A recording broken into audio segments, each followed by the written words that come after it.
you have to start somewhere with the discussion. And so I just remember taking a deep breath and launching in. And I think one of my first phrases was, there's no easy way to sugarcoat the information I'm going to share with you, so I'm just going to launch in and we're going to get into it. That's sort of the way it started. I am a survivor of domestic violence and sexual assault. My husband at that time was a law enforcement officer.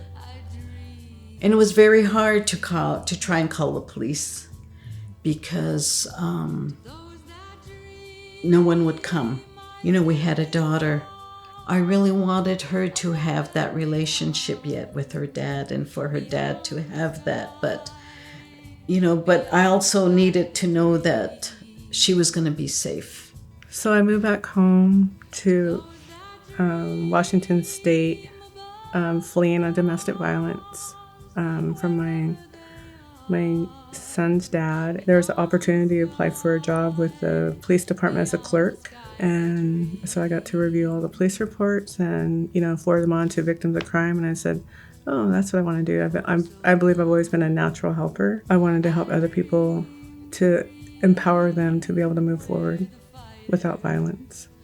I knew about domestic violence and sexual assault, but once I started working as a victim advocate and learning how big the problem is in Native country, I was extremely shocked. And from then on, I just became very passionate about helping women and men with, victimization. I was a survivor of a domestic violence situation, and I thought the smartest thing I could do would be to go work in law enforcement. There was a certain safety about being connected to law enforcement and knowing that if I picked up the phone and dialed 911, somebody was going to respond.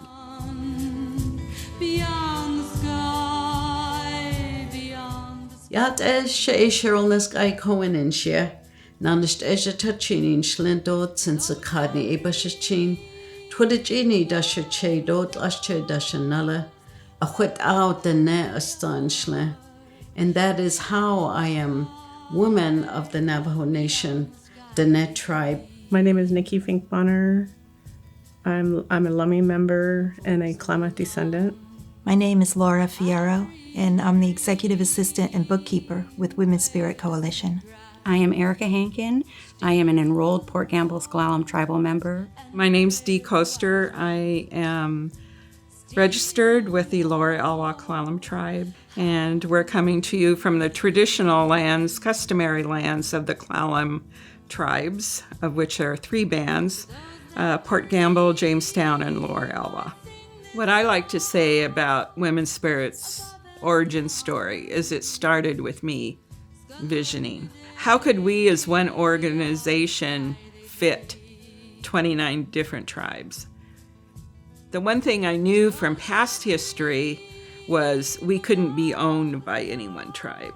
So the only way to do that was to become a private nonprofit. That was one of the reasons why I wanted to move towards WomenSpirit, was to be able to work for many different tribes other than just my tribe. The other part was sort of how to keep 29 different entities happy with our service. I needed to serve them and not have them serve me. WomenSpirit is a servant-led social service agency. So by being an umbrella for the tribal nations in Washington, we're able to give them the guidance without everybody having to reinvent the wheel themselves. In 2006, WomenSpirit received its Department of Justice Office on Violence Against Women Tribal Coalition Grant. That started the wheels turning for us to be able to start developing and implementing coalition goals and objectives. What WomenSpirit does really is look at any of those violence against women issues and decide where we can have the most impact. We are the voice for the victims and survivors. And sometimes we're the only voice, unfortunately.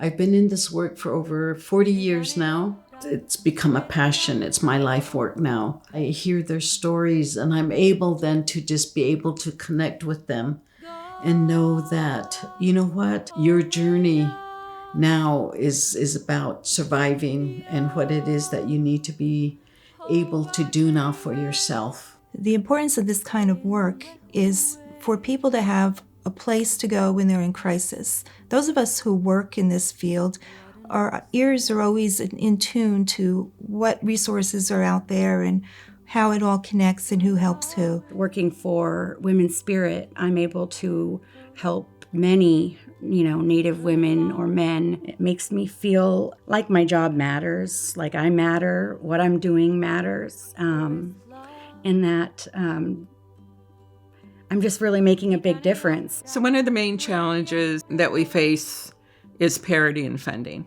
In an ideal world, Women's Spirit would be funded equally with other organizations that are similar. There are many examples where there's disparity in funding between tribal and non-tribal entities. So it's always a battle to make sure that we're heard, we're seen, we get included in laws that affect us, we get our fair share, and that's just an ongoing challenge for tribal organizations. We've seen new funding sources, but we've also seen 4 times as much funding for client assistance as there was in the beginning. Some of the main services that I've been providing with people lately have been, our rental assistance has been a big thing. We don't only just pay for people's rent, we can help them pay for like their utility bills or back rent. We can help people get their cars fixed. We can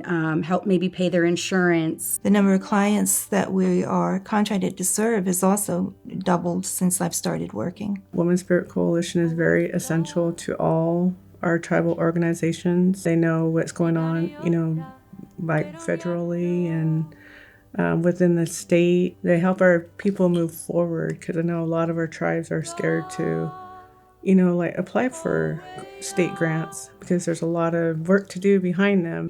One of Women's Spirit Coalition's first posters that we did was called From Invisibility to Visibility. Every time I talked to somebody, especially policymakers, they weren't recognizing or even really thinking about the impact their policies and laws would have in Indian country. Unless we were seen and heard and invited to the table by policymakers, we weren't ever going to have a voice that was heard. It's been 20 years of making ourselves visible and showing up at tables and being willing to participate in work groups and always moving outside our comfort zone but staying within our mission and vision. One vision that I have for Women's Spirit is to be able to provide our clients with legal services. I get asked a lot for legal advice, so that would be a huge asset. The vision for Women's Spirit Coalition I like to see is, a family resource center. I think that would be a benefit to all our people and like a one-stop shop. It's bringing co-located services together in one location so that victims don't have to go to 10 different locations to access services. And I see that happening in Sequim, Washington, where our administration office is. I would like to thank staff, tribal programs, domestic violence, sexual assault advocates, our national partners, our sister organizations, our crime victim programs, coordinators, directors, funders, especially, that allow us to do the work that we do. It is with their compassion, their expertise, and their strength that we move forward and look forward to another 20 years. Women's Spirit and the vision of, seeing a nation without violence is really important. And how that needs to continue, that's an awesome vision. I'll be waiting for you. Please come home again. was wearing a dress. Cheers! Happy anniversary! She was sharing my smile. With all my soul, I miss you. Please find the strength